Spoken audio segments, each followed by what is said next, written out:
It's a Firestone Twin Speaker 7 transistor Bi-Fidelity radio, made in the USA.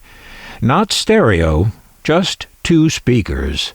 Stereo wouldn't have done you any good anyway, and you probably know why.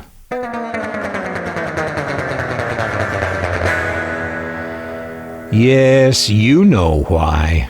Twin speakers could not deliver stereo because the radio was not stereo, and that's because AM radio stations did not broadcast in stereo.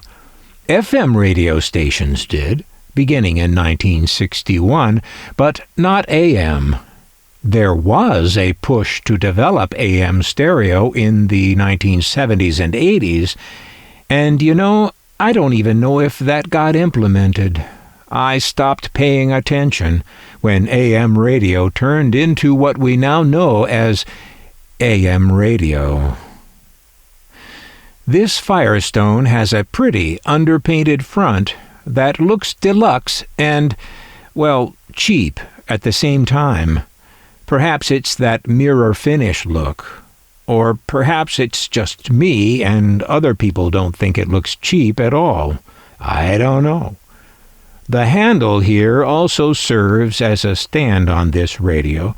You fold it down and just lean the radio back on it. Now, here's something I've never seen on any other radio.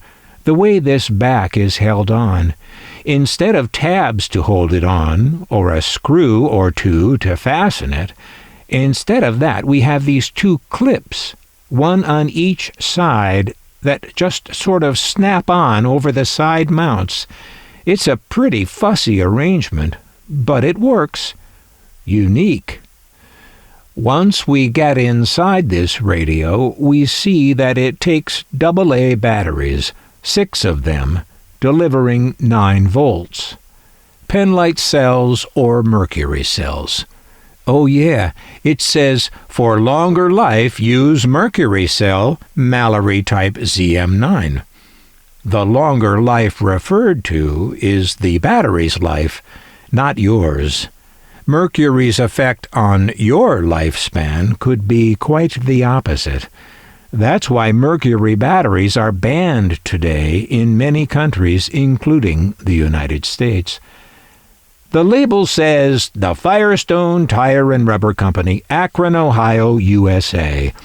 Looking at the chassis, this is a metal chassis, not a printed circuit board. And we see point-to-point wiring where we see anything at all. Quite an impressive piece of work. And it weighs about as much as it looks like it weighs. A lot. Why isn't this an Air Chief radio?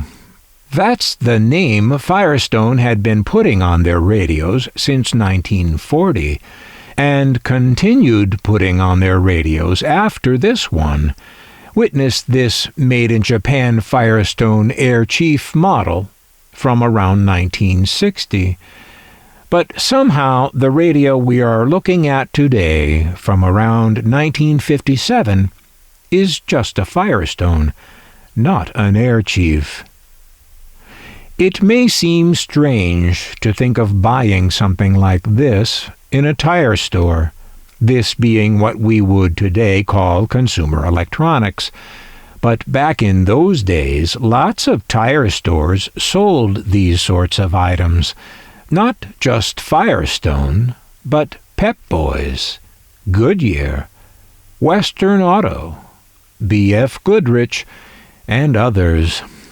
It's hard to think of stores like this as high-tech, but they were some of the first retail outlets to offer the brand spanking new transistor radios in the mid-1950s, the dawn of the transistor era. The Firestone 4C40.